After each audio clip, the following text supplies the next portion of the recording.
And good evening, everyone. It's great to have you with us. I am your host, Jim Masters. And good day to all of our audience and viewers who are watching right now in Australia. We do have an international audience here on the Jim Masters Show Live.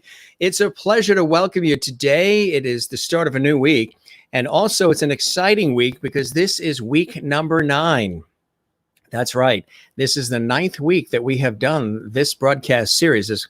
Of course, many of you know that I do this professionally as a television and radio host and journalist and actor and voiceover artist, narrator, writer, producer, stage MC, and more. And I've done it on network television and PBS and local television and radio shows and so much more. And we launched this lifestyle talk show series 9 weeks ago as of today. And it's really exciting to have you with us today. And we've got a very special, insightful, and eye-opening show, a very interesting broadcast with somebody who is renowned. And I am so excited and honored and blessed to have him on the show. He is somebody that's really going to make you think. And he's somebody that is a pioneer and an innovator in the field of medicine and health and wellness. So if you're looking for a broadcast that's really going to make you think, a broadcast that's going to challenge you, a broadcast that's going to enlighten you, this episode is going to do that, as my very special guest is renowned psychotherapist, Dr. David Grand, and we are so honored to have him here. Let me show you a little picture here as we welcome him to the show in just a second. Now, again, he and I have been talking about his appearance here on the show, and we're very excited to have him here. I want to tell you a little about his extraordinary background. You've probably seen him on television or you've heard him on the radio. David Grand, PhD, is the developer of something innovative, revolutionary, life-changing, and extraordinary. It's the groundbreaking relational brain-body mindfulness-based method called Brainspotting. Now, the study of the brain, of the human brain, is something that obviously has gone on since the beginning of time. However, it is something that I think even lay people have developed such a keen interest in through the work of people like Dr. Grand. The revolutionary new therapy for rapid and effective change, Brainspotting. He's also the co-author of This Is Your Brain on Sports. Dr. Grand is involved in humanitarian activities as well with the survivors of 9/11, Katrina, and Sandy Hook, Newtown in Connecticut. He's also an esteemed member of the board of directors of Talk to Me Post-Tour Processing, and he has accomplished breakthroughs in performance and creativity with Brainspotting sports work and Brainspotting acting coaching as well. Dr. Grand has been widely featured in the media, including in the New York Times, on NBC Network News, the Discovery Channel, CNN, MSNBC, Sports Illustrated, Sirius XM Radio, and countless more outlets and locations. He's in high demand, and we are so honored to have him here on the show to talk about, to break down what Brainspotting actually is, but also some of the innovative and changing and evolving methodologies and techniques and the science and the technology that's coming into play into the understanding and appreciation of the brain and mindfulness and so much more. It's very important, and we're so excited to have him here on the show. We're going to welcome him right now because we want to get into what is going to be an extraordinary and fascinating conversation on the show. We welcome everybody on the program. It's so wonderful to have you here. We have people that are commenting already who have been looking forward to the show from all across the United States, Canada, Asia, Europe, Australia. We see all of you there in the comments. We're going to look at your comments throughout the show. And so stay there and keep commenting. If there's questions that maybe you even have for the doctor, he is here live. The doctor is in the house, and we're so honored to have him here. This is a topic that fascinates me. I've interviewed so many people through my many years on public television, and I've been so excited and looking forward to having Dr. Grand here on the Jim Masters Show Live exclusively to break this all down and see how his work and the passion and enthusiasm that he has for his work really benefits every single one of us and our loved ones and friends concurrently. So let's welcome the esteemed Dr. David Grand exclusively to the Jim Masters Show. Dr. Grand, it is a pleasure to have you here, and we welcome you to the show. Good evening. Good evening. It's my pleasure indeed. So this is really fascinating. And as I mentioned, I've loved the study of the brain, and I've had an opportunity to really, dig in deep with many people I've had an opportunity to chat with. Let's talk about, before we even get into the work specifically that you do, what are some of the things in your own life's journey, doctor, that inspired you to really want to focus and super focus specifically on the brain? Well, all human beings are in touch with their brains at all the time. The issue is most people don't know it. Your brain is talking to you all the time. Your brain is sending you emotions. Your brain is sending you body experience. And we just tend to receive it, hold it, go with it, and never even think of it in brain terms. But in reality, the brain which is part of the entire nervous system, is what gets us going and keeps us going. I'll just describe the brain, break it down into three parts. People tend to think about the brain in two parts: left brain, right brain, logical brain, emotional brain. But I talk about the brain in three parts, which is the top part of the brain, which is the thinking human brain, called the neocortex, neo as in new, cortex. And underneath that is the limbic system, otherwise known as the emotional brain or the mammalian brain. So the human brain sits on top of the mammalian brain, and in the back is the brainstem, which is also known as the reptilian brain, or it's really the body brain. So all reptiles have that reptilian brain. All mammals have the mammalian brain sitting on the reptilian brain, and all humans have that human thinking cap that sits on top of the mammalian and reptilian brain. For our purposes, I call those refer to the human thinking brain as the neocortex, and refer to everything underneath it as the subcortex. In other words, sub below the neocortex. Where we think, where we plan, where we have language, all is up here. But really what keeps us alive and what tells us who we are and where we are is that subcortex, that reptilian mammalian brain that keeps our bodies alive, that orients us to our environment, and just gives us a sense of who we are at all times. So this is work that early on in your medical career really fascinated you, specifically the study of the brain, right, doctor? I'm not a physician. I'm a psychotherapist. So that's what my doctorate is in. But my study of my brain started as a child by me observing my own internal experience. I'd look at something and I'd look at it and say, well, I wonder what that is. I wonder why that is. But really, those were the early explorations of my own brain. The curiosity was coming from my brain and my capacity to observe through my eyes into my, into the entirety of my brain. It's interesting that in my early studies as a psychotherapist, going all the way back to the 70s and the 80s, we didn't talk about the brain at all in psychotherapy, and just started in the 90s, which was called the decade of the brain. But it wasn't the decade of the brain in psychotherapy. That really came more towards 2000 and beyond. So my journey really was more as a relational therapist, and it evolved more into the 90s and beyond that into a brain body-based therapist. Some of you, if you hear about therapies, you may have heard about body therapy. Body therapy is just therapy where you're aware of what you experience in your body, and it's part of the therapeutic experience, part of the therapeutic relationship. But before the 90s, based on my schooling and based on my practice, I never asked a client what was going on in their body, which is also a way of asking a client what's going on in your brain. Because what's in your brain is what's in your body is in your brain, and what's in your brain is in your body. Once I started to really get more and more information about the brain and really study it formally, I was hooked. And from that point on, everything that I've done, especially the development of Brainspotting, has been through my understanding of the brain. So let's talk about brain spotting, because you're a pioneer in that area. What actually is brain spotting? Well, Brainspotting is in the intro, you said it's a relational brain-body mindfulness-based therapy. Now that's 4 different types of therapy together, okay? And most technical therapies, most brain-body therapies, even mindfulness-based therapies are not relationally based.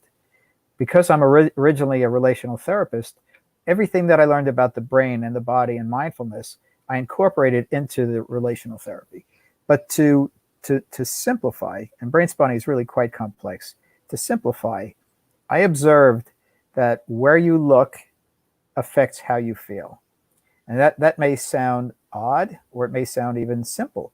But if you're thinking about something that's bothering you, and then you look at an object off to your left, and then you shift and you look to an object off to your right, you'll probably notice it feels differently looking to the left than looking to the right, and vice versa, or even straight ahead. Because where we look gets different access to the brain, especially that deeper subcortical brain. So if you're working with someone who has been in a very traumatic car accident and has all the symptoms of PTSD, post-traumatic stress, and they think about the accident, they look over here to the left and it's like it's not bothering them so much. In the middle, they're starting to feel it, and in the left, they feel like the car's coming right at them at that moment. Where you look affects how you feel. And I have my pointer here. What we do is we literally have a person look at the pointer in different eye positions and find that eye position where the person feels it the most, not just even at going across eye level, but also above, at, or below eye level. So once you find that spot, which we call a brain spot, the person just gazes at it, looks at it, and this is where the mindfulness part comes in. They start to notice what comes up and what comes next and what comes next. What this really is it's access to that subcortical brain. And then there's a very focused activation in the subcortical brain. And in that mindfulness process, that, in other words, where you just notice what happens and your brain takes over, the brain will literally start to process the experience in the present that wasn't fully processed in the past. And as it does, the person starts to come less and less out of that past. The car just seems to fade away. And then the person, all the body sensations that go along with it seems to ease up. Till you get to a point where the person feels like it was a terrible thing, but it's over, it's in the past, I survived, and now I can go on with my life. So it's part of a therapy, would you say, a therapeutic process? It's a psychotherapy, but it's a technical therapy. Nowadays, there are many therapies, psychotherapies that are body-based therapies or that are brain-based therapies. So Brainspotting is in the family of these technical brain body-based therapies, but it's the only one that really articulates the relationship. And let me just speak to that. When you have all these powerful technical abilities, you start to put your focus on them and you start to take your focus away from the relationship. When you do that, you lose the essence of the healing process. Healing, not just going back all the way, psychotherapy, going back to Freud, but all the way back to healers and shamans and so on, all work with the relationship. It's all you being there in front of the person, and you're listening to them, you're taking them in, you're following them wherever they go, and being present and attuned with the other person as they tell their story and as they go through their process is what really is what all psychotherapy is based on, but really is what promotes the healing process. We have that in Brainspotting, but in addition to that, we find those eye positions, and so we have the person in the relationship on an eye position processing, deeply in that manner. So you touched a little bit on trauma. Let's talk a little bit more about that in terms of how this can really benefit a patient when they are experiencing trauma in their lives, and how Brainspotting has been this revolutionary technique that you innovated that has really sort of led the way in understanding trauma and treating it in such an effective, long-lasting, life-changing way. Mm-hmm. Well, trauma is a circumstance that happens occasionally in life.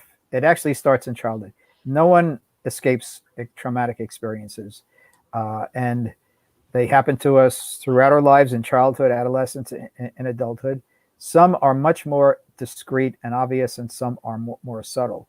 But if you drive a car long enough, you'll get into a car accident. And if it's a bad car accident, you'll experience the traumatic effect of it. What really is trauma in the brain? Let's say in terms of a car accident, the brain is this incredible processing machine. It has one quadrillion synaptic connections. That's a billion multiplied by a million. That's how many connections there are in the brain. And it's this vast processing machine. So everything that we experience all day through all of our five senses and all of our history, all going on at the same time. The brain is just processing. It's more powerful than the greatest, computer that has ever been developed. But when you have a traumatic experience, the brain is not able to fully process it. This incredible processor breaks down, and pieces of that trauma are left unprocessed in the subcortical brain. So literally, there's unprocessed frozen trauma in the deeper subcortical brain. And anytime the information in your brain goes through that, you'll get either a flashback where you'll just see or hear or feel the accident again, or you might even smell it, or you'll feel the anxiety, or you'll feel the body memory of it. And there's many different symptoms of PTSD, of trauma. One is fear of reoccurrence. You have this unusual fear that it's going to happen again. Another is a sense of dread or hypervigilance all the time. You're just waiting for something to happen. All of these trauma symptoms with flashbacks are manifestations of the unprocessed trauma in that deeper subcortical brain, because the brain didn't process it through and it's still carrying it. What we do in Brainspotting, and this is where we link up the trauma to the treatment, is you find that eye position where the person just sees and feels it the most. And that's literally identifying the unprocessed trauma deeper in the brain. The person looks at that spot and the brain is focused on it. It's now found that unprocessed trauma and it processes it right in the present. So those pieces of unprocessed trauma get released and the brain is able to come back fully to the present. I mean, that's extraordinary. How long ago was it when you actually discovered and innovated this wonderful and incredible understanding of brain spotting and how this actually works? It was 17 years ago, and I was with an ice skater who I had been very successful with. She had a lot of performance blocks and performance anxiety, and she was just stuck on one jump. She could do all the jumps, but she was stuck on this one jump. So I had her imagine herself doing the jump and just seeing exactly where it went off. And I was doing an eye movement technique. I was going very slowly like this, watching her eyes. And I got over here and her eye just went huge and wobbled like this. And when that happened, I just stopped right there. And she kept on looked at my finger. And for the next 10 minutes, she went into the deepest processing, one trauma after another. Ones that had never come up before in a year of intense therapy. And is she verbalizing those traumas to you as the finger is there in that spot? It was like she was looking at a screen, and she was telling me exactly what's happening on that screen. Wow. Wow. It was an incredible experience for me. Yeah. When I got to that spot and her eye just went like this, I felt like a hand grabbed me right there and held it in place. And I not only didn't choose to move, I couldn't move. I was locked along with her. Sure, yeah. After this 10-minute, highlight or low light reel of all these traumas, everything slowed down, her eye released, and we continued on. And I thought it was remarkable, but I didn't really know what it was. So she called me from the skating rink the next day and she said, David, I just did this jump. And I did it with no problem. And I did it again and again and again. And she never had a problem with it again. And she went on with her skating career and was able to be much more successful. Mm. So you work with people who aren't necessarily specifically dealing with trauma per se. You also work with people who maybe are athletes who want to develop maybe focus. I had heard from somebody that I talked to that one of the things to do, if say, for example, if you're an athlete, is to not necessarily focus specifically on the end game, winning the game, the home run. you have to focus on what is happening right then and there, the contact that's going to happen between the bat and the ball and the pitcher throwing the ball. So you almost have to focus on what is happening right now in order to hopefully get that result of the home run and the team wins. It's sort of focusing on the now that's essentially important if you're looking to achieve certain things. Is that part of some of this as well? If you're working with, because I know you're a performance coach as well, so I'm sure you have people who are saying, you know what, I'm a little foggy about it. I'm just not focusing. I'm just not, I'm being distracted, and my game is off, or my performance is off. If you're an actor or singer, and you're able to sort of find a way for them to hone in and really super focus, right? Mm-hmm. It's all brain stuff. Okay. If you go to the baseball teams or the other professional teams and you speak to their medical staff and their performance staff and so on, and you ask them, what's going on in the brain of your athletes when they're either struggling or whether they're in a hot streak or they're doing great, they'll look at you cockeyed. It's like, well, what do you mean? We work with performance. We don't work with the brain. All performance comes from the brain, and trauma blocks, impedes, interrupts performance. Okay, all athletes have sports traumas going back to their early development as athletes, and the main trauma are sports injuries. Okay, a sports injury is a physical and psychological trauma simultaneously that is left not fully processed in the subcortical brain, and all athletes have multiple sports injuries, and one builds on the other. So to be able to stay in the moment and focus, just as you were illustrating, is very hard when a part of your brain is afraid of what's going to happen next, because it's just like a person being afraid of getting into another car accident. Same thing with stage performers. There are, we think of athletes of getting injured, but stage performers, film, television performers get injured as well, and also have negative experiences. Traumas can also be failures, performance failures. If you're in a film and then you get terrible reviews, that's another example of it. So what we do in Brainspotting is we identify with the athlete, with the performer. We take their own trauma history, especially in relation to their performance, and we find what they are, and we identify them, and we bring them up, and we process them, just like we would a car accident or a mugging on the street or a failure in business. And when you free those performance traumas, the person is then able to come to the moment and is able to be in the moment, whether it's being at bat, with a ball coming in, spinning at 95 miles an hour, or being on stage in an audience of 500, or being in front of a camera for a film that's, costing $100 million. So the clients that you have are varied then. Tell us about some of the clients that you have in terms of the broad scope of people that you work with. The term we use in therapy is garden variety. I have a garden variety practice. However, I'm a trauma therapist, so I work a lot of people who have traumas come to me, and people who aren't aware if they have anxiety or depression or other things like that, relational problems, occupational problems. They'll come in and I take their history, and there's a lot of trauma there. So we identify the traumas, we process the traumas, and then the anxiety can ease up, the depression can reduce up, they can do better at work or in relationships. But I also work with a lot of performers as well, creative artists and athletes. So they're in my practice. And I do want to mention that we are in current times, in the era of COVID-19. Everybody's experiencing trauma, and it's this pervasive trauma. It's around us. It's around us every day. It's been around us for months. It's affecting the economy. So if you're not being affected by the economic downturn, your friend and neighbor is, or relatives are. And now we have the racial injustice movement coming up in the last month since the murder of George Floyd. All of this is going on at the same time.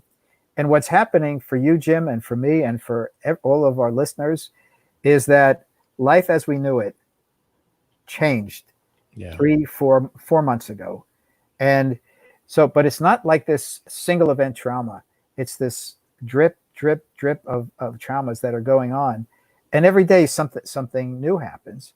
I call this existential trauma because it has to do with our very existence. So when you ask like who I'm working with, well, I'm working with all of my clients have the existential trauma of COVID-19 and everything associated. But I have people who've come to me because of this, some who actually, fell ill and recovered or had family members, or others who just their lives were turned upside down and they haven't been able to get their feet back on the ground. Do you tell them also to sometimes pull away from some of the day-to-day, minute-by-minute news coverage? The reason why I ask that is because, it can be very overwhelming and almost claustrophobic and stifling for some, depending on if they're prone to panic disorder or depression or OCD or other different things that simple triggers put them maybe over into an alert that is maybe greater and higher than somebody who doesn't deal with any of those issues. If you say, like you say, pandemic, economic chaos, the civil unrest, news stories about murder hornets and Sahara dust plumes coming from the ocean and covering us in dust. It's like, I tell people, this could only have been scripted by Stephen King or Steven Spielberg, if you think about it all. But it can be very, very overwhelming. And now we also have the situation of the social distancing. Now, I've said on air in my professional work, as well as with this broadcast, I think we were sort of social distancing before we had to social distance, because we had our heads in our cell phones and everybody was worrying about what everybody was doing on social media. And now that we've had to social distance, nobody likes it. People are uncomfortable with it. We want to get back to, being close to each other and hugging and high-fiving and shaking hands. So when you look at all of this and the lack of being able to do some of these things, and then the current minute by minute, everything's breaking, everything is urgent, everything is an alert.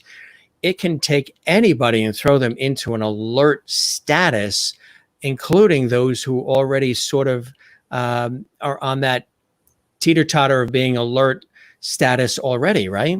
Mm-hmm. Well, therapists are supposed to really examine with a person not just their history and not just formulated diagnosis, so to speak, but we're supposed to check out lifestyle issues. What's your nutrition like? What's your sleep like? All kinds of different things. So if you're working with someone who has who watches a lot of news already, but has just gotten caught up in this and is watching more and more, it does become an addiction of sorts, and it is very destabilizing and affects that limbic system, the mammalian brain. That's the flight fight part of the brain that's supposed to pick on up potential danger. This is why they always put down news alert or something like this, because that limbic system just gets activated and locks right onto it. You can counsel people, you need to ease up on this a little bit. And first you have to find out what their viewing patterns are and how it's affecting them. And some people will be able to take some guidance from you. And some people will just say, I can't stop. And they keep going. This is one of the reasons why binge watching is a good thing. Binge watching off of Netflix and others is because you're watching things that are not, happening right in the moment. It's a distraction for the brain. But well, I can't tell you how many episodes and reruns of the Dick Van Dyke Show we've been watching lately. Oh, really? There was one that is very relevant to social justice with gloves and getting dye on hands and so on. Yeah, that's right. Okay. Yeah, Dick Van Dyke. That's very good. That's good brain food. Okay. It is. Nice, wholesome, grounding brain food. What are some of the things that you're hearing clients express to you in terms of their fears and their frustrations, and they're worried about putting one foot in front of the other, only because the information that we're getting seems to change by the minute, and it's swiftly changing, and it's uncharted waters, as everybody's saying. So what are some of the things you're hearing people expressed to you as the expert during these times of COVID and what have you, that seem to be very prominent right about now? Some of their concerns, fears, worries that you're working with them through. Well, fears and worries can be related to reality, and some can be somewhat distorted, and some fears can be complete projections, onto the world, as if we don't have enough out there already. But what's interesting is some clients will come to a session. Now it's all remote for me, and will talk as if nothing is happening with COVID. They'll just go on with the same usual expression of whatever's on their mind, whatever happened in the week, whatever's bothering them. And unless I bring it up and say, well, how are you being affected? They don't even talk about it. Then you have clients, on the other hand, who come in and this is all that they talk about. They're totally immersed in it. So there's really a wide spectrum of sort of response to this. But I think that human beings are creatures that live in the moment, but are anticipating what's coming next, anticipating the future. That's part of how we survive, and we call it vigilance. Vigilance, where we're always aware of our environment. Hypervigilance is when you're too aware of your environment. But vigilance is seeing what's coming, what's out there, what's coming, and so on. The problem is right now we're in a situation where nobody knows what's coming and what the time frame is. And they say, well, we're working on a vaccine. So you're going to have it by the end of the year, which is quite fanciful. We don't know if it's going to be 2 to 3 years before we have a vaccine. Right. Right now, there's in the United States, in the Sun Belt, from Florida all the way out to California, there's there's a spike that's going up like it did in New York, and we don't really know where that's going, or in some ways we don't want to know where that's going. Here in New York, we already went through that, okay, and we've gotten it reasonably under control, but we don't know if the spike that's going to go around the country is going to come back to us. Right, exactly. So the human need to have some kind of grounded anticipation of not just where you are, but where you're heading is unavailable to us right now. So these are the things that people are struggling with. And interestingly enough, therapists are people too. People don't always see us as either being perfect or being paragons of mental health or that you're God. Or God, or being targets of ridicule as well. But we're struggling with this just like everybody else is. You can't escape COVID, just like you can't escape the virus. You can't escape the effect that it's having on all of us. 4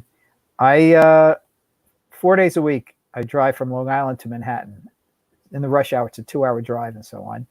And I certainly don't like it, but that's my life. And then I'm in my office all day, 42nd Street and 9th Avenue, just 2 blocks from Times Square. I haven't been there in 3.5 months, Mm-hmm. And going back to the anticipation, I don't know when I'm going to be back there. Right. Right. And this goes, Jim, we're in this together. So you have your version of this, and all of our listeners have our version of it. I'm working out of the home studio. Yeah. There you go. And so it's affecting all of us together at the same time, and it's affecting all of us differently. But what happens is we have a term in the trauma field called dissociation. Dissociation means something is going on inside of you and is pretty intense, but you don't know about it. It's completely cut off, completely unconscious. So what happens is, as you get used to this, as you get into the new normal, okay, there's a part of you deep down inside that knows this ain't normal at all. Right. Okay? This is the new abnormal. And it's global on top of it. It's a worldwide situation.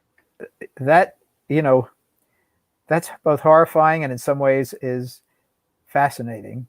The saying, we're all in this together. Well, in this sense, we are. Yeah. Although some of us are in better off and some of us are worse off. But deep down inside, it affects us all the time. I have a term called COVID sleep. COVID sleep means that you sleep differently now than you slept before. And COVID dreams means you have different dreams now that you had before. I'm seeing a lot of people, and they're posting online that they're not sleeping, that they're staying up late, that they're eating all kinds of fast food and fattening food and food that they loved when they were kids, and potato chips and pizza, and that they're just having trouble actually getting a good night's sleep. Are you finding that as well in your work and your practice? Sure. And by the way, the weight gain is called the quarantine 15. Right. Okay. Yeah. You have to be 6 feet away from each other and 10 feet away from the refrigerator. Right. Yeah, I mean the cookies are cleared out as well as the toilet paper in Comfort food. supermarkets. Comfort. Yeah. What does that tell us, Jim? That tells us that people are acting or are going back to their childhoods. Okay. What is comfort food? It's food that it was like when you were a kid, the hot dog with mustard that you just liked, or the Twinkies, or whatever it is.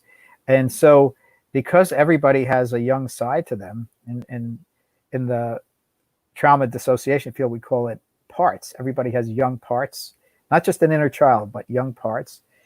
Under these circumstances, those young parts are saying, yeah, take care of me. I'm scared, keep the light on in the room. Don't turn the light off. Give me another Twinkie.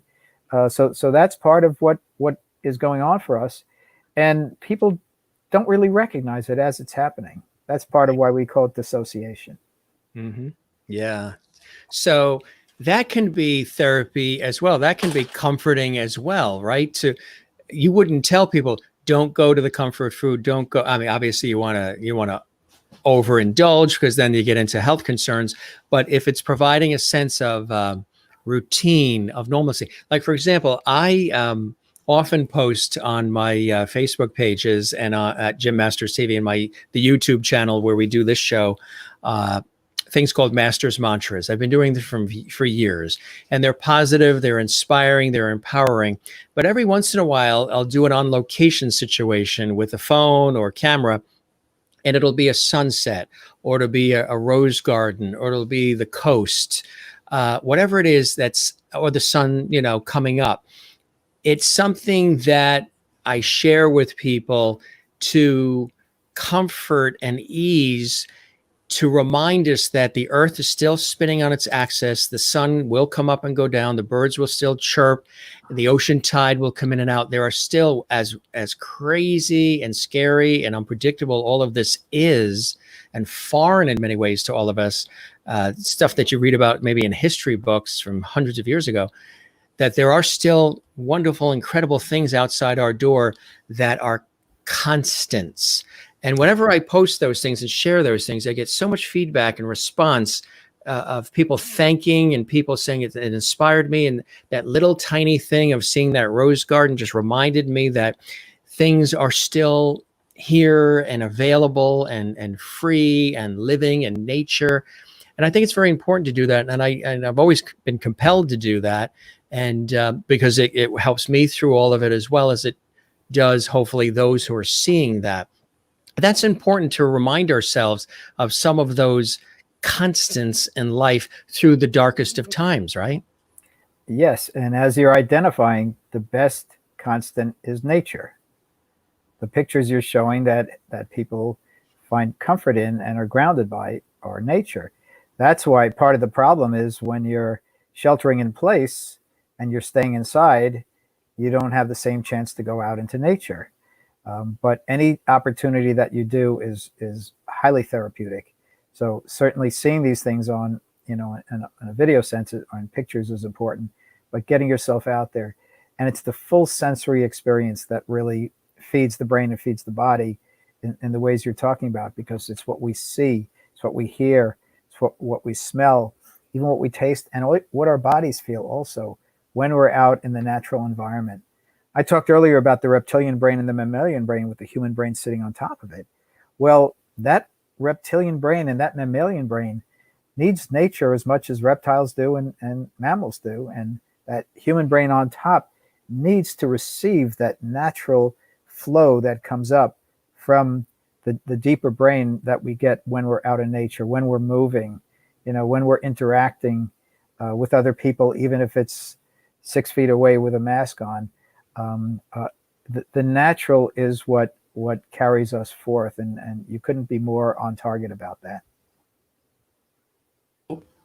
what are some of the things that even you are doing just to create this reminder of normalcy for you and for your loved ones? Are you going out towards the shore? Are you going towards nature yourself? Are you watching nostalgic TV, listening to music, things that are familiar as well, David? Yeah, it's interesting that you mentioned nostalgia, and this goes to our younger parts in a sense. Um, uh, uh, social media has its benefits and its deficits, but one of the benefits is you can connect with people from your past. I myself, as well as others, you sort of get in touch with someone, or try to find somebody that you knew back in high school or elementary school. That's a way of doing it. Again, you mentioned watching Dick Van Dyke. Dick Van Dyke show. I go towards Leave It to Beaver, which was my go-to when I was like 9 years old. Yeah. And of course, music, other things like this. So there's a lot of retrospection that is going on for us during these times, which is really natural and has certain opportunities, not just to connect to others, but to reconnect with ourselves. So, in terms of psychotherapy itself, David, tell us about, obviously we're talking about Brainspotting, which is a phenomenal innovation. What are some other things in terms of psychotherapy that have been innovations and advancements in how you do the work that you do over time now, today? Well, when I hear your question, I think historically, Sigmund Freud, when he came up with the concept of the unconscious, was something that nobody was thinking about when it came to psychotherapeutic problems and symptoms. And his psychoanalysis, where he sat behind the couch and had the patient lie on the couch, and just see whatever comes to mind, was a way to, he called it, making the unconscious conscious. And then he even took it beyond that into the issues of the id, ego, and the superego, the different structures of the mind, and so on. So this was really from the late 1800s into the 1900s. He's called the father of modern psychology because of these breakthroughs. Interestingly enough, Freud was a neurologist. And so he was interested in the brain, and he wrote one of his books was called The Project. And he really speculated about how things worked in the brain and how psychoanalysis and psychotherapy would work in the brain. It's probably deserves a nice review from brain scientists as well as present day therapists.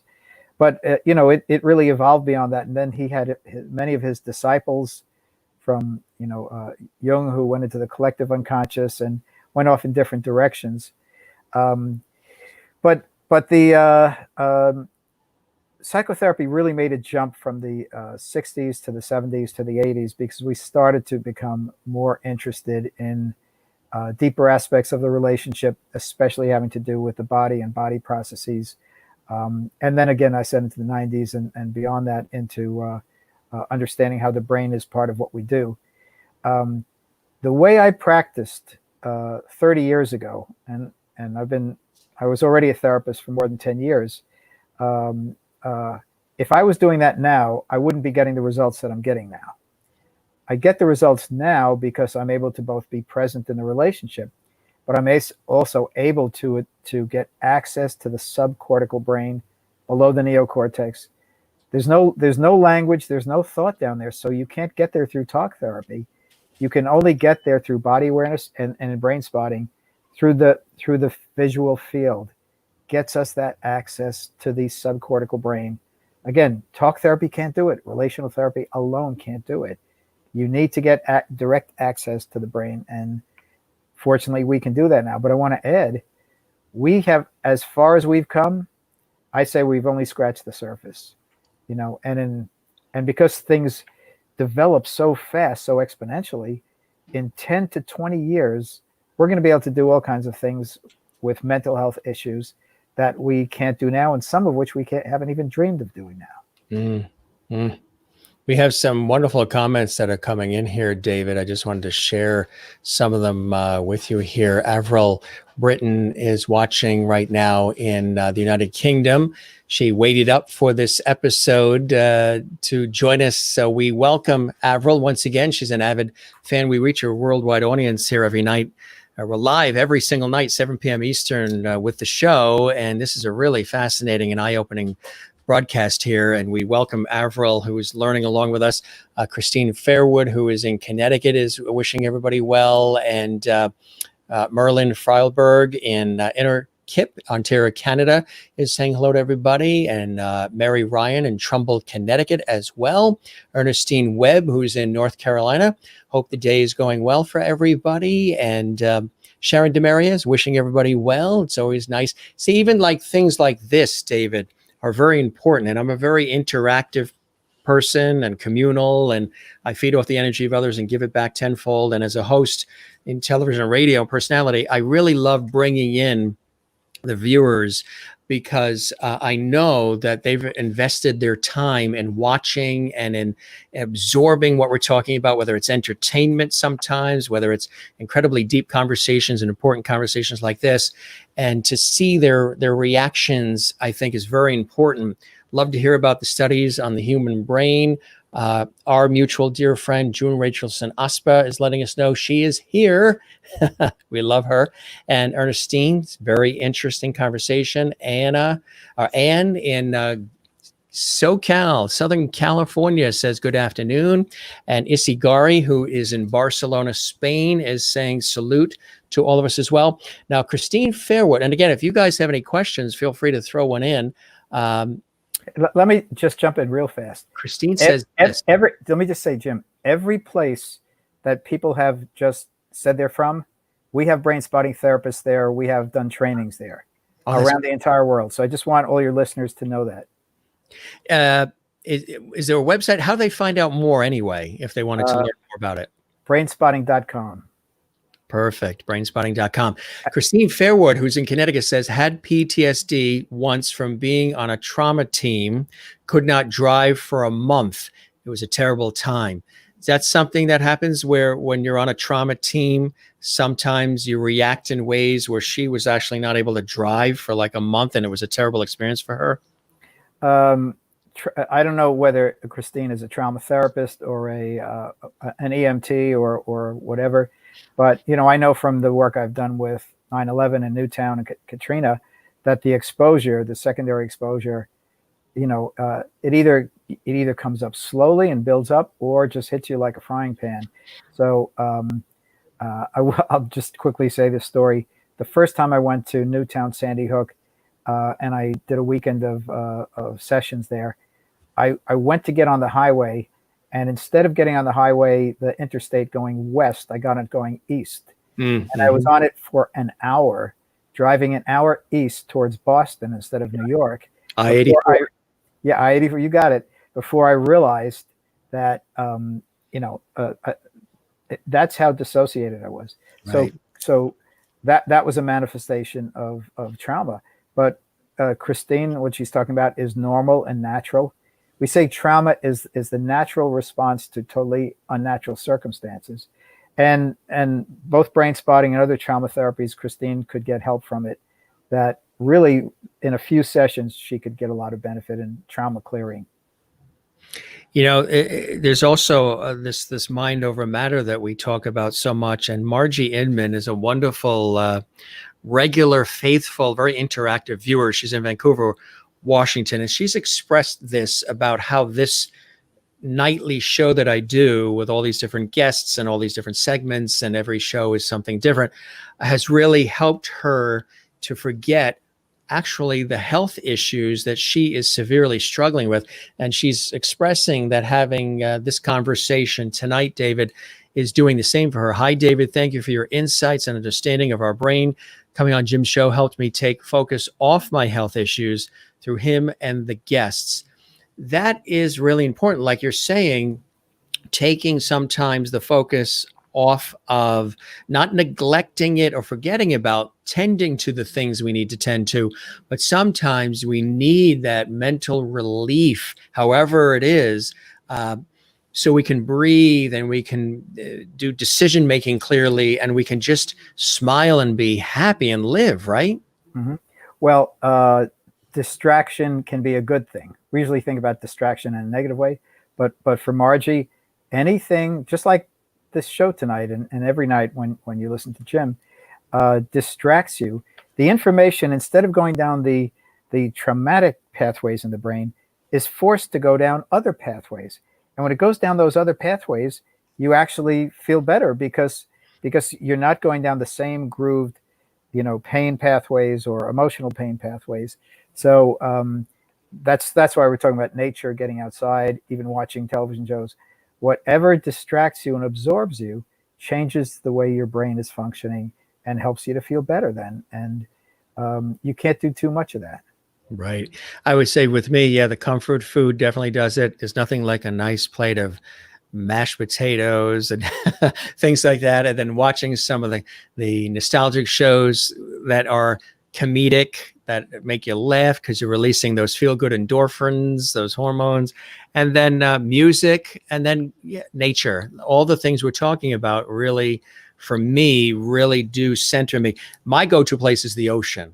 Growing up on the coast, grew up in New York on Long Island as well. So when I go to the ocean, I have such respect for the ocean. I'm always swimming it, surfing it, boogie boarding in it, walking it, sunset, sunrise, whatever it is.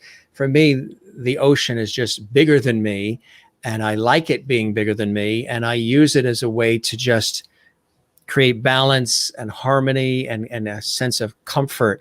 And things like that are very important to do as much as we're able to, right, David?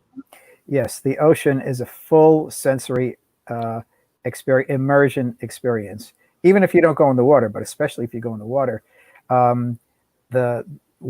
what you see the horizon, out to the horizon, and in all directions, and the wind that's coming off of it, the sound of the waves. If it's during the daytime, the feel of the sun. The smell of it, even you get that, even on a taste basis. Salt air, yeah. Yeah, it's extremely healing as well as, distracting in that way. So human beings love to go to the beach. That's nowadays we have social distancing and all that, but for the most part, when people can get to the beach, they go to the beach, and the beach can get very crowded as well. Yeah, absolutely. Merlin in Ontario, Canada asks, can brain spotting help someone to lose weight? So does it help with anything like that? Okay. Any behavioral issue where the person has to choose to do it or to not do it, such as weight loss or smoking cessation, that can be helped with something that reduces anxiety, that gets to some of the underlying issues, some of the traumas, and processes it through. But ultimately, the person has to be able to make the choice to alter their caloric intake and their nutritional intake. So brain spotting can never get a person to do what they have to do to lose weight, but it can support them in that process. But here's the positive from this. No matter what the outcome with weight is, if you use your weight issues or your food intake issues to get to and uncover traumas and process those traumas through, you'll be in a better place no matter what. Absolutely. She also asks, can we all brain spot ourselves? Is this something that if we're alone and we are, not near access to somebody like yourself, is it something, almost like they talk about EFT tapping, where when things are getting a little crazy, you can tap certain points that can calm you down and reduce things. Is brain spotting something that you're able to do as well when taught, independently? Well, I have a chapter in my book, on brain spotting, on self-spotting. So the answer is yes. And I outline kind of how to do it there. It's better to not try to work on your, severe traumas by yourself. That needs to be done with the support of a professional, a trained brain spotting therapist. But the best way to use self-spotting is through positive spots. We call them resource spots, where you start off by thinking about something that calms you down and grounds you. And then you notice where you feel calmer and more grounded in the body. And then you look for the eye position where you feel that calm, grounded feeling in your body the most. And once you find it, you just stay there and look at it, being aware of the body. We call it the body resource. And you just watch what comes next and what comes next and comes next. And I use it all the time. That's really cool. It's something, again, that we can learn to do ourselves. But again, if it's deep trauma or things we need to work through with an expert like yourself, then seek that expertise. Let's talk about your book. Tell us about the book, and what was the inspiration for writing your book? Well, I wanted to get the word out to people, not just in the United States, but around the world, where you've been translated into 8 different languages. But instead of just making it a technical book, I wanted to make it a personal book. So I sort of told about my discovery of brain spotting and what it is and how it works and how other people use it by really telling my story about it. And included in the story is the fact that I brought Brainspotting International. Started when I was 7, and my parents took myself and my sister on a trip around the world, and I really became an international person. So that's one of the chapters. But I also tell about my work with athletes. That's one chapter. I talk about my work with performing artists. That's another. And I break down, just like we've talked today, how brain spotting works in the brain and the different types of brain spotting. I wrote it to be read. I didn't write it to be technical. So because I'm a creative writer also, I wanted to write a technical book in a readable, creative sort of way, and I feel I did a pretty good job of it. So let's break it down a little bit. If we can share maybe a couple of elements from the book. Give us the title of the book again. Oh, you're asking me. Brain spotting. I don't have it in my head now. You got it there. Yes, we do. This is your brain on sports. No, that's the sports book. That's the sports book. So you have several then. Yeah, the brain spotting book is for rapid and effective change.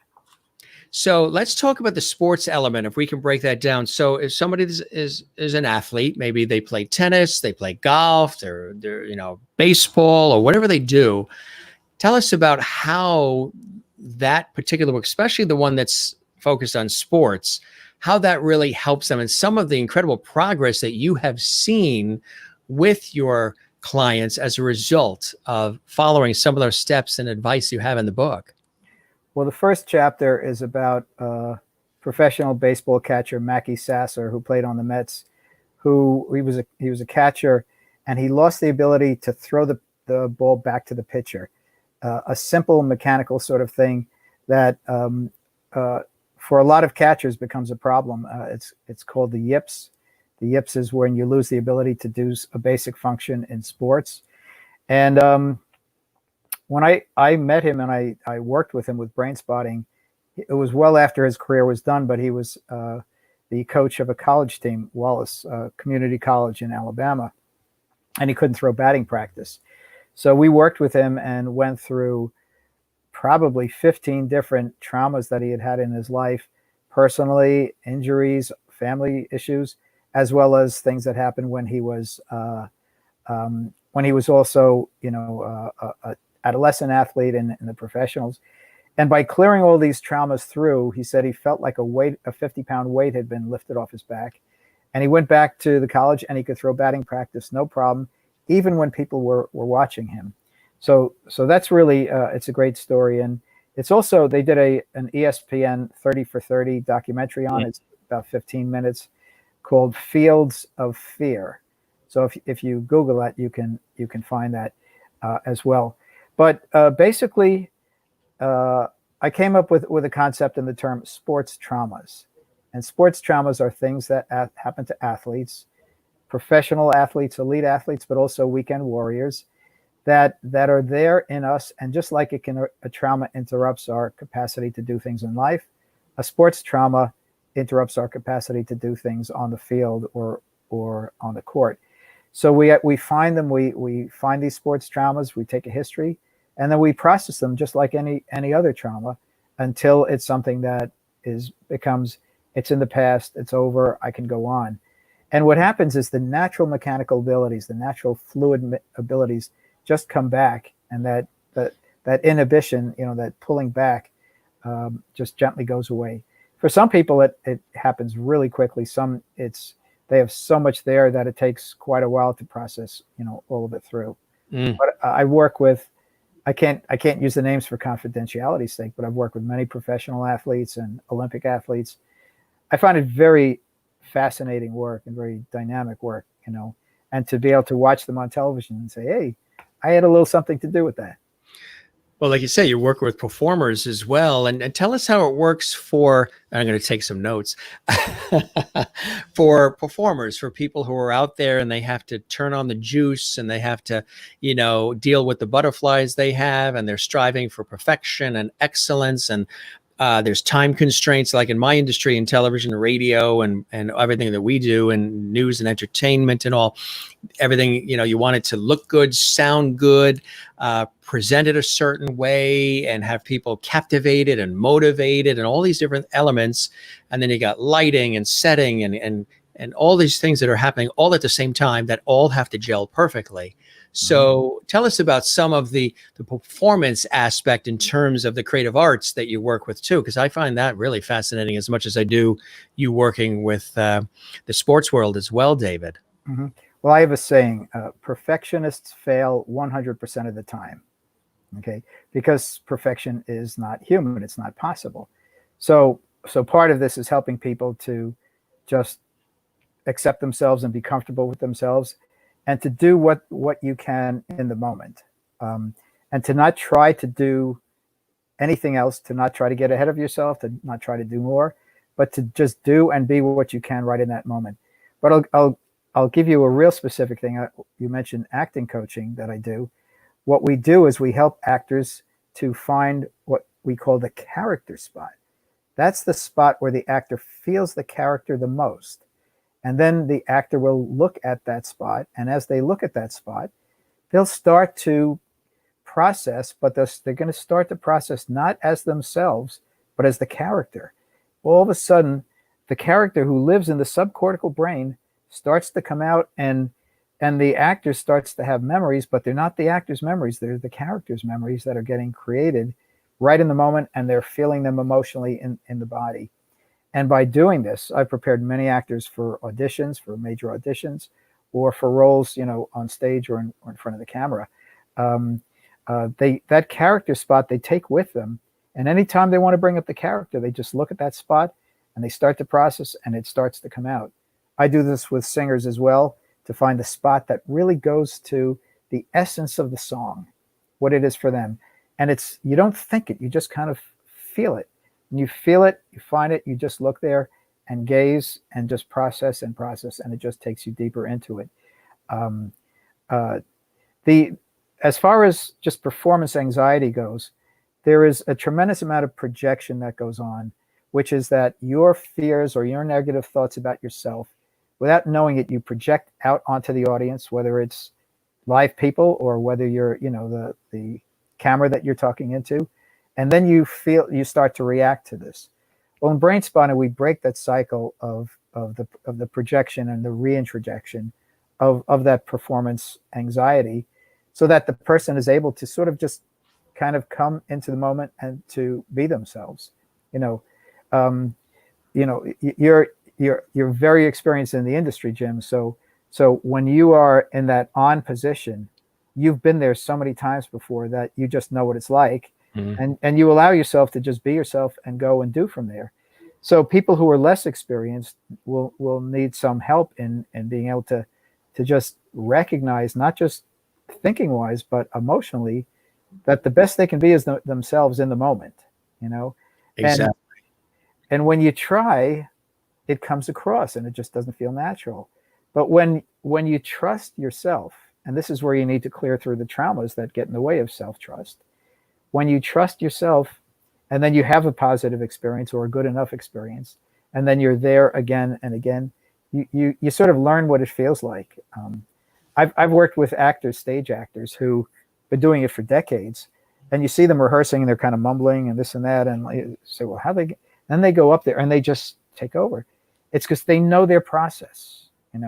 What we do in brain spotting is to find the spots that help you to find and focus on your process and liberate your process, because it's in the subcortical brain, which is you can't think your way there. You have to feel your way there. That's an important word that you said, liberate your process, because the liberation part of it is really an important component to all of this, right? The liberation.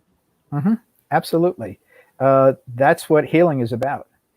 It's healing from the unprocessed. It's being liberated from the unprocessed trauma getting processed, and from going from the liberation is when you're no longer trapped in the then and there, and you can come to the here and now, and live and breathe in the here and now.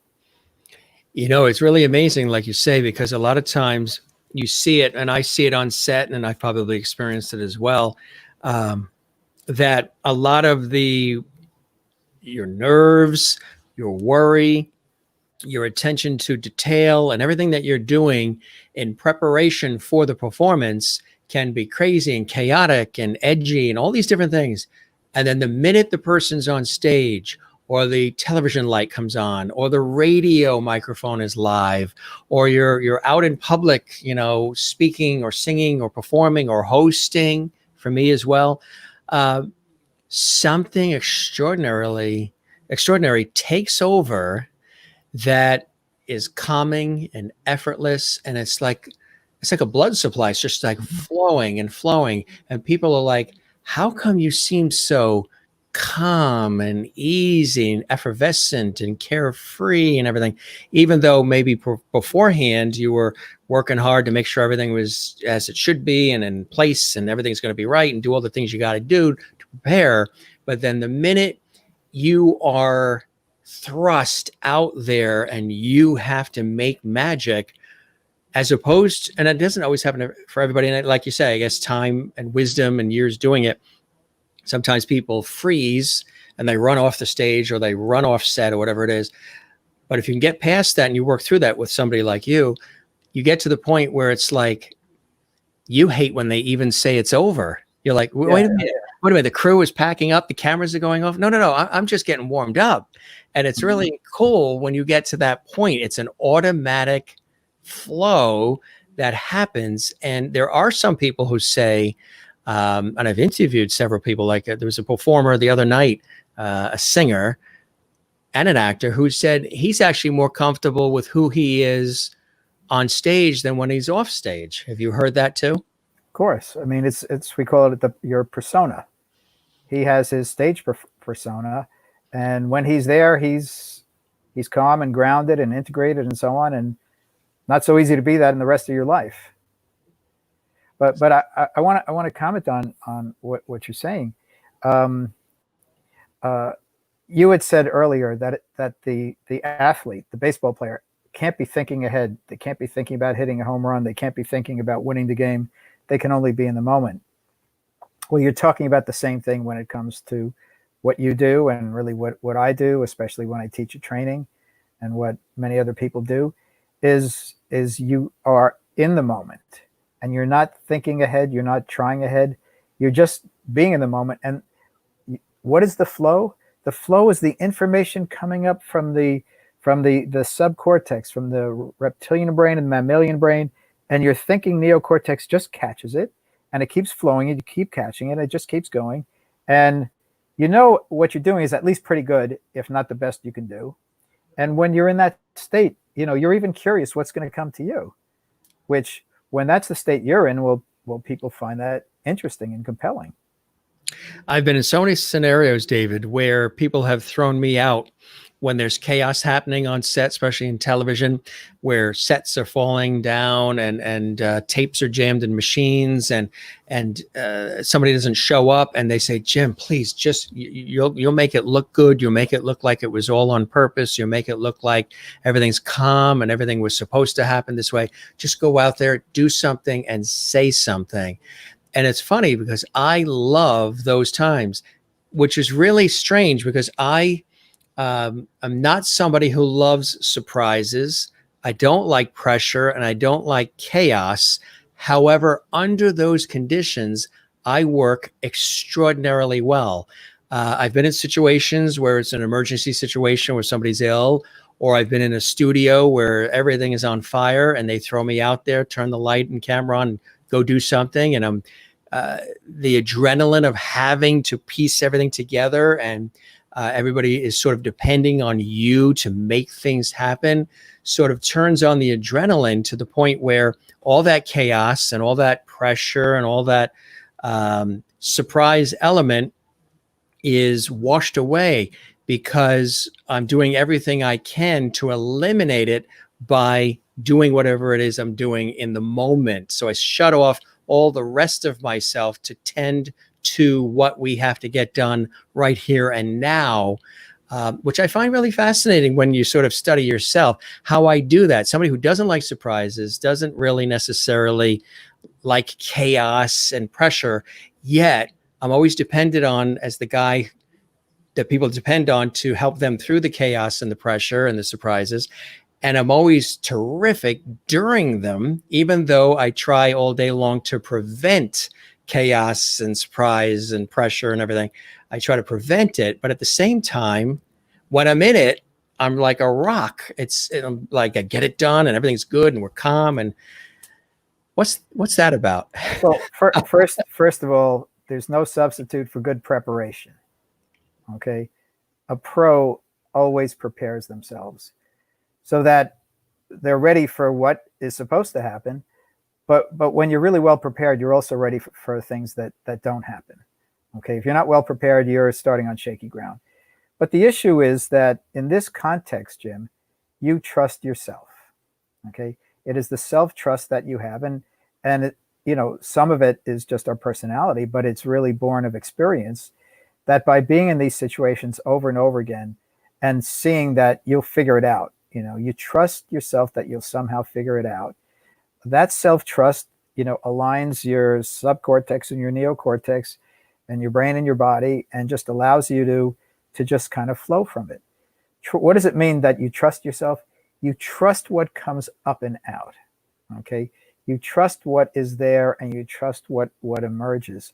And that's really what a therapist has to do also, because we're faced with crisis and the unexpected and so on. So I know that very well. I've been doing trainings where a crisis broke out, and you're the captain of the ship, and the captain of the ship has to keep their hands on the wheel and stay calm. So it's the preparation and the trust and the experience all together. Exactly. Renee in Iowa, who's another faithful longtime viewer, says, I've also been trying more lately to focus on the positive and not the negative, since I feel like we have been bombarded by negativity, even more so the past few months. So again, like what you're talking about, David, is trying to really focus on the things that still exist, that are still there, and that are some constants. And that's really important. Christopher Joseph says, great interview with David Grand, PhD. Margie Inman in Vancouver, Washington says, I didn't have the spirit of fear since this virus started. I haven't worn a mask in Walmart, only in paying my space rent. That's interesting. So, you have to have that social distancing for space. Depends on where you live. She lives, so she's in an area in Canada, in Ontario, where she doesn't feel there's much.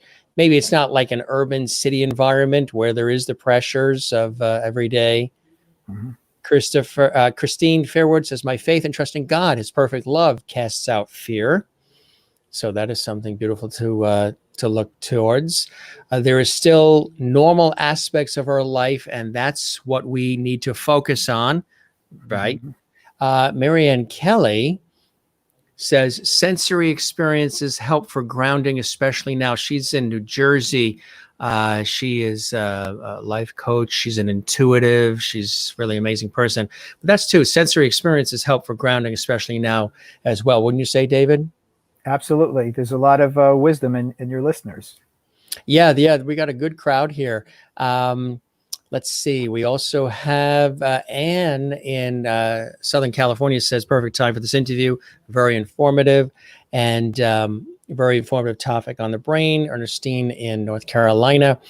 Marianne Kelly also says, by using descriptive and individualized EFT scripts using visualizations, she's been getting really good results working with clients. Complex PTSD. Is brain spotting related to these brain spotting techniques? EFT, again, is a simplified version. It's tapping on meridian points and is going through certain algorithms with certain breathing and humming and other things that go on. And it's a very effective technique. It operates differently than brain spotting, but obviously it's going into the same systems from different angles. There are a lot of brain spotting therapists who also use EFT or tapping together, so they can be integrated together as well. And I hate to tell you this, but I have a client in a few minutes, so I'm going to have to skedaddle, to use an old term. But one of the things about brain spotting, and I'll talk about how we teach therapists, is instead of having rigid protocols, say this is what you have to do, and these are the steps, and this is how you have to do it, we use what we call frames. And a frame is really how you hold the space with a person. And it's the relational frame, and it's the neurobiological frame, which is the brain-body frame, what you feel in your body and where you look, all of that together. But when we teach therapists, instead of saying, you have to do it this way, and if you don't do it this way, it's not going to work, and all the fear kind of stuff, what I say to the therapists in my trainings is, don't try to do brain spotting my way, even though I'm the discoverer and the developer of it. Take what I teach you and listen, go back to your clients and figure out how to do brain spotting your own way, because it's very personal kind of work. So we, instead of giving protocols, we give guidelines.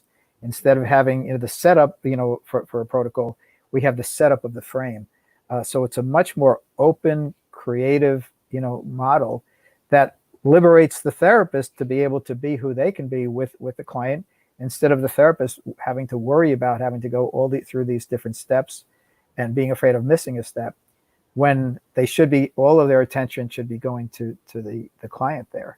So for all of your listeners out there, I really, first of all, you can go on my website, brainspotting.com. On YouTube, there's a video of me talking a long time ago, so I look a little bit younger, called What is Brain Spotting? It's about 20 minutes. You can watch that. There's some videos on my website as well. And your book's on Amazon? Oh, my book is on Amazon for sure, and it's now, it's not only on ebook or Kindle, it's also a book on tape as well. Some of the listeners have already been looking, as we're talking, they're very proactive. They've been looking on Amazon and already ordering the book. So like I said, they're all across the United States and Canada, and in every continent, we have done brain spotting trainings. I actually have trainers around the world. We had a person from UK. We have trainers there, Canada trainers there, Australia trainers there. So wherever your listeners are around the entire world, brain spotting is available both informationally, but it's also available in terms of brain spotting therapists. And now remotely, you can really expand that. And if you happen to be a therapist you're coach from New Jersey, we have plenty of incredible coaches who come to our trainings. So if you're a therapist or a coach or in the health field, you can check out and possibly come to a brain spotting training, which are now remote. So our horizons have spread with that as well. Margie Inman says, thank you, David. You have blessed my heart. And Renee says, thank you, David, for this very interesting interview. Awesome for sharing, love and getting to know, learning a lot here. Have a happy heart. Austin Field says, as my father would tell me, 4 P's, proper preparation prevents problems. Marianne Kelly in New Jersey says, great, as I use frames or holding the space with clients and modalities that I integrate for client-specific situations. So this is another modality, brain spotting, that can be used in the practice. And she thanks you for that as well. And I mean, that's fantastic. As Food Week is beginning with food for thought. This is Carla in Brazil watching. And what we're presenting here is food for thought for her in Brazil. We have 7 trainers in Brazil, Brainspotting trainers in Brazil. And we have probably 800 Brainspotting therapists all over Brazil. Mm. That is amazing. That is amazing. And a lot of thank you. And just one other last one here. Sandy Hook must have been a life-changing time for you as well, being involved with that, huh, David? Yes. When you walk into a situation like that and meet people, whether it's parents of the murdered children or school teachers who were there, or hiding from with their kids from the shooter, or first responders, or other people in the community, it does change your perspective on life, and you get to see both the tragedy, and you also get to see the resilience and the hope and the courage. Yeah, it's, I still go up there. I haven't been up there since the COVID-19 came in, but I've a lot of people there are close friends of mine and will be friends for life. Absolutely. Absolutely. David, I know you got to scoot off, but it was really an honor and pleasure. You're welcome back anytime. I think this is a really relevant, poignant, and vital and important conversation. And we thank you for all of the time. We encourage folks to make contact. Give us that website again. Brainspotting.com. Brainspotting.com. They can find the works on Amazon. Our very special guest here on the Jim Masters Show Live, renowned psychotherapist, writer, lecturer, performance coach, David Grand, PhD. And again, you talk about nostalgia and bringing back things of comfort. I always have on the show my sidekick, George Burns. And that puts smiles on the audience's faces when they see George Burns with his cigar and his glasses. You can't go wrong with George Burns, that's for sure. So you know what I can say to you in signing off? Say goodnight, Gracie. Absolutely. Perfectly said, my friend. Thanks for joining us and for all of the information and the resources and the positivity that you've shared with us. I know you got to scoot off. David, thank you very much. We really appreciate it. Again, you're welcome back anytime. And it was a pleasure having you on the show tonight. The pleasure was mine. I would love to come back, Jim. The door is always open for you. You take care. Thank you. You too. Thanks for everything. We'll talk again soon here on the show. Bye-bye now. Bye. Very special guest, David Grand. Again, he's a renowned psychotherapist. He's a writer. He's a lecturer, performance coach. I love the performance coach aspect of what he does, where he works with athletes and he works with performers to help them achieve what they need to achieve, whether it is that performance, that knock it out of the park performance, or maybe they've got to get that ball, out of that stadium and as a home run, or you have somebody maybe who has fear and they're looking to overcome some of the fear. Like we've been talking about on the show. And again, I'm your host, Jim Masters. If you're just tuning in late, this is the entertainment lifestyle talk show series, The Jim Masters Show, where I tell you every show is different. Every show is something unique and special. And boy, have we had a really cool show tonight, right? Especially in these times when we're trying to figure out what's going on. We're trying to figure out where do we go to next? What are some of the things we need to do and enact in our lives today to be able to move forward collectively as well as individually? And David Grand, again, as a PhD, he's been somebody who's been studying the brain for decades. And this wonderful field, brain spotting that he's been talking about in the field of health and wellness is really so extraordinary when you think about it, when he breaks it down in the way that he does in relatable, user-friendly terms. I think it's fantastic. And just think about it. The brain spotting is only 17 years old. So in comparison to other things, this is relatively new science. This is innovation at its very best.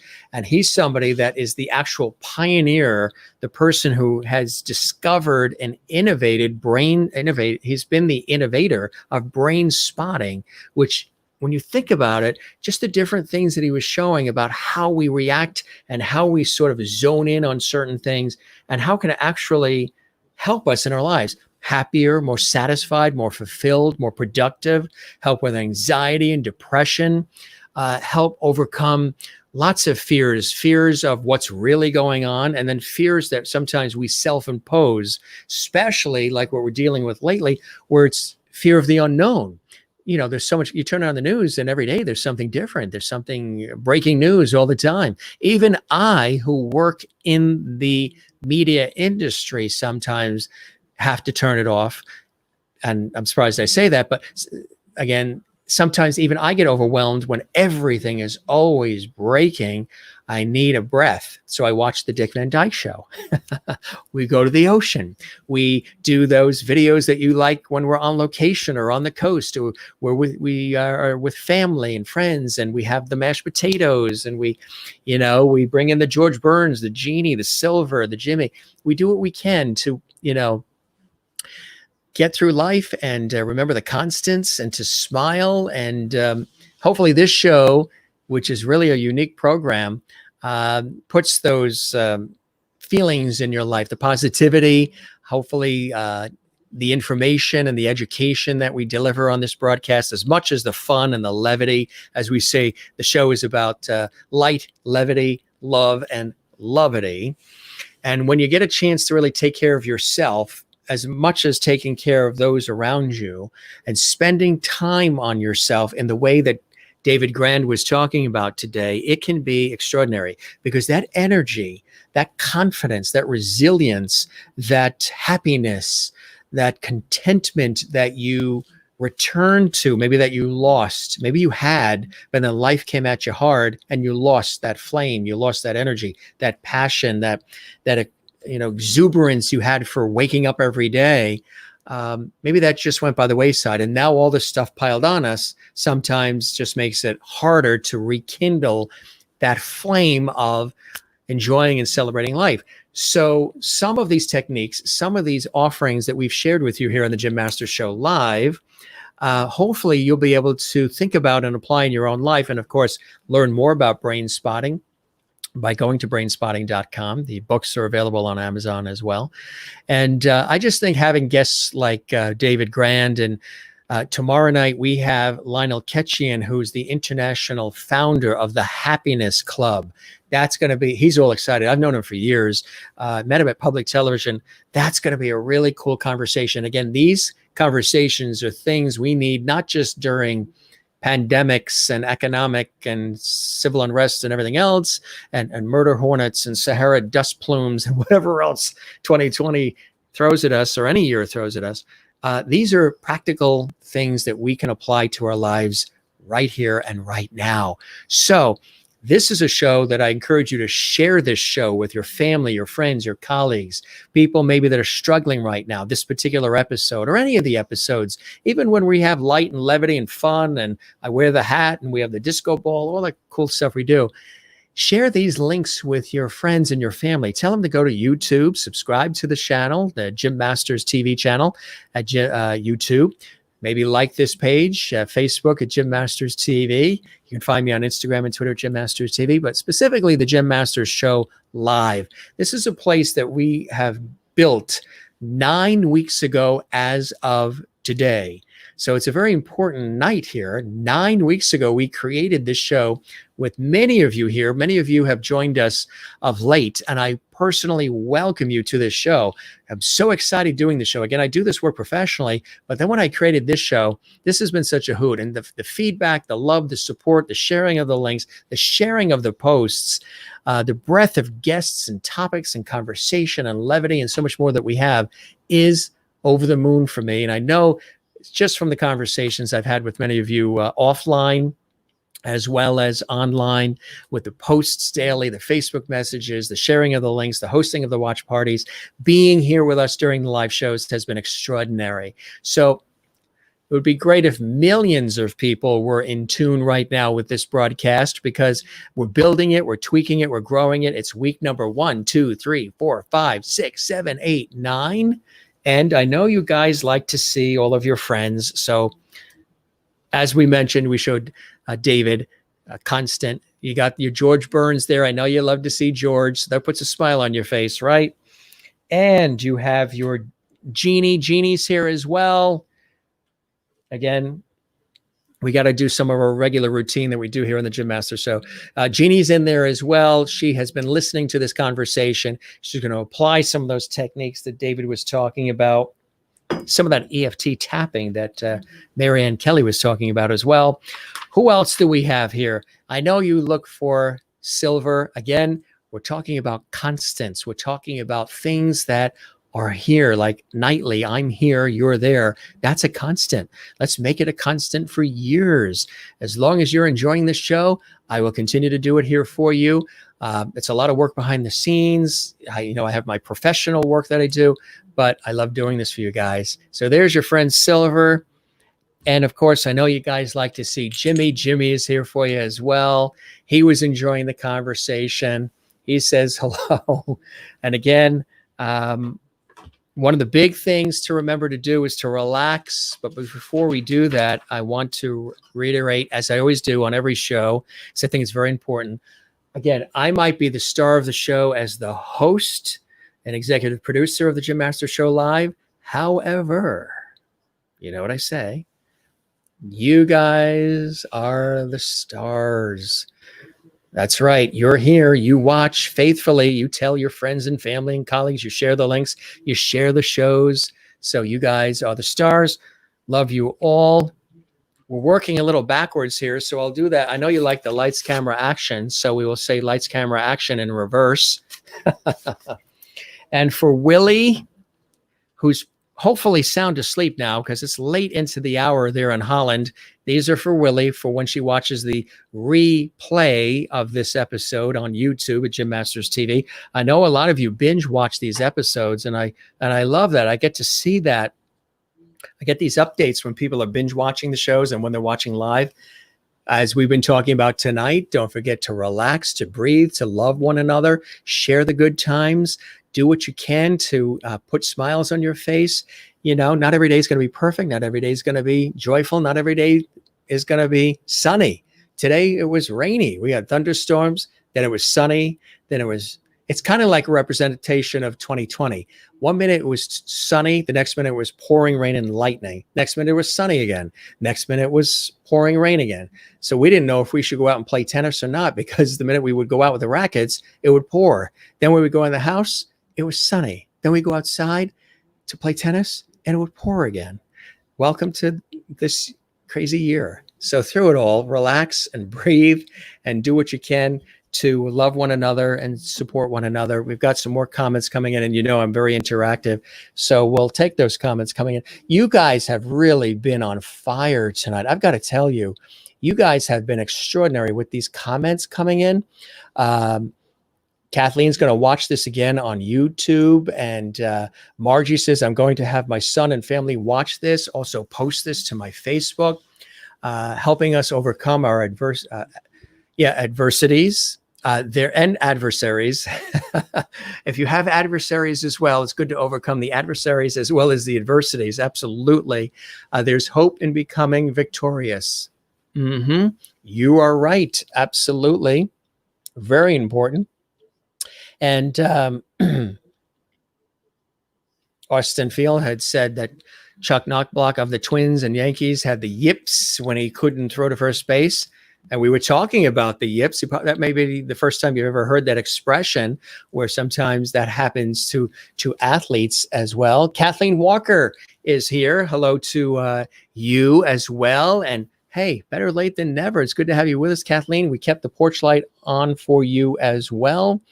And Christine said Brainspotting is on Amazon. You're going to get it. Perfect. That's great that you're going to get it. Perfect. And let's see, we've got a ton of comments coming in tonight. This is wonderful. Renee says, thank you, David, for this very interesting interview. And thank you, David. You have blessed my heart. That is wonderful. And again, as we mentioned, I love this. And David reacted to it. Carla there in Brazil saying the week is beginning with food for thought.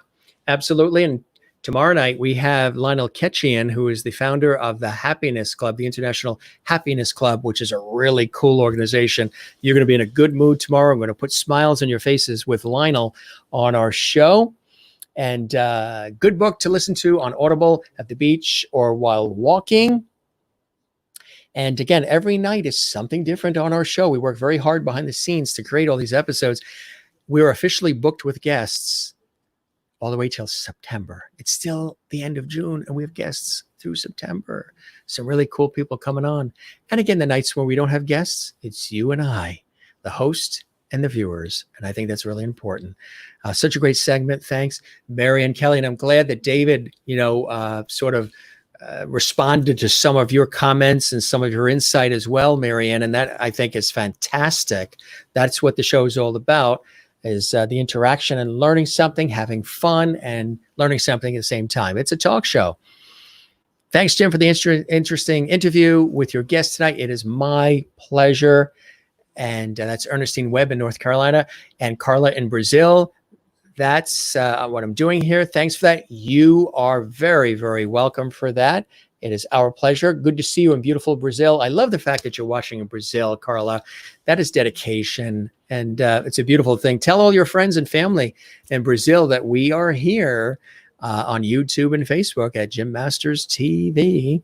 And Margie Inman says, by sharing helps us soar to above the storms of life. You are 100% on the money, on the spot, and that is brilliant, Margie Inman. That's what it's all about. Absolutely. More comments coming in. I like the fact that some of you shot some questions out as well. It was almost like a live Q&A with David Grand, and I thought that was perfection. I love the fact that you did that. Renee in Iowa in the breadbasket says, I have been watching more YouTube music videos and ones like an Italian grandma cooking to get my mind off things going around us lately. That's cool. That's fun. Like I said, we've been watching reruns of nostalgic shows and listening to music. We've been getting out with nature. I've been building and working on this show as well. And this is a wonderful outlet for me too. Saying I do this work professionally, but creating this show is a great outlet, and getting an opportunity to turn on the lights and have the set come into this home studio and talk to you nightly and create a show for you to entertain and inform you is something that I really, really love doing. So when I hear comments like these, it's a pleasure. You as well, Ernestine, you have a wonderful evening as well. Good to see you in North Carolina. I always look forward to your shows. And you posted a beautiful comment, and you actually texted me a beautiful comment as well, Kathleen. I really appreciate that. I think you're amazing. And I really appreciate the fact that you love these shows and you tell so many people about it. That's what it's all about. And knowing you guys are there really tickles my heart, tickles my fancy, and makes me want to do more cool things for you. Thanks for another great show, Jim. My pleasure. Jimmy, Silver, George, and Jeannie, thank you as well. And we didn't do the toast because I knew that David Grand had a client that he had to do coming up. I think it was probably around 8:30. So we got it right to the end there. So we had time to prepare for the client. So we wanted to get him on the show right away. So we sort of bypassed some of the usual introductions that we normally would do. But here's to you and you and you and you and you. Mm-hmm. You and you and you and you and you. Just a little Bailey's Irish cream on a Monday. Just a little bit, right? Very, very nice. Goes down smooth. Have a great night as well. And you're welcome, Renee. My pleasure. And you're so active, and you share the links. You have watch parties, Renee. You're posting all the time. You're fantastic. I think you're awesome there in Iowa.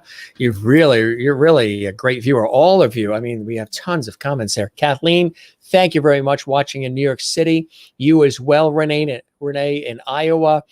It's important to be good to each other. You are correct. It really, really is. Absolutely. Wow. Marianne Kelly just ordered 4 of his books. Can't wait to integrate this in my practice. I know you're spot on with all that, Marianne. Having interviewed you on radio and television myself, I know that you're going to make good use of those materials. So I'm glad that you got an opportunity through the show here tonight to be introduced to the topic, the understanding of the topic, how it relates to each one of us in our lives and for you and your practice, and to learn about our very special guest, David Grand. We had planned him coming on the show several weeks ago, and we're working up to this evening, and it was awesome. Tomorrow night, Lionel Ketchian, founder of the International Happiness Club, and that's going to be a wonderful show. Wednesday night, we have the brilliant actress, singer, and songwriter Olivia Clarke. She was in the movie Buttons with Dick Van Dyke and Angela Lansbury, which I know personally through Tim Janis and some other cool friends. So, and then Denny Bolero, the actor, he's a really cool cat. He's all excited. He's going to be here on Friday. So we got an awesome week of shows. And then, of course, our interaction as well. I mean, I could easily end the show like 20 minutes ago, but hey, you guys are there. You're watching. We're live. I do want to say one thing before I show a couple more comments. If you have not seen the interview that I've done with Pablo, the brilliant guitarist, the international guitarist who's had a multitude of wonderful musical sharing of his fantastic, exquisite expertise when it comes to just being somebody who's so good at playing the international flavors and flair of guitar. He's of Greek origin. He then lived in Canada. Now he lives in the USA in Florida. He's had a couple of public television specials. He's filming another one in Santorini, Greece in August. It was supposed to be in June.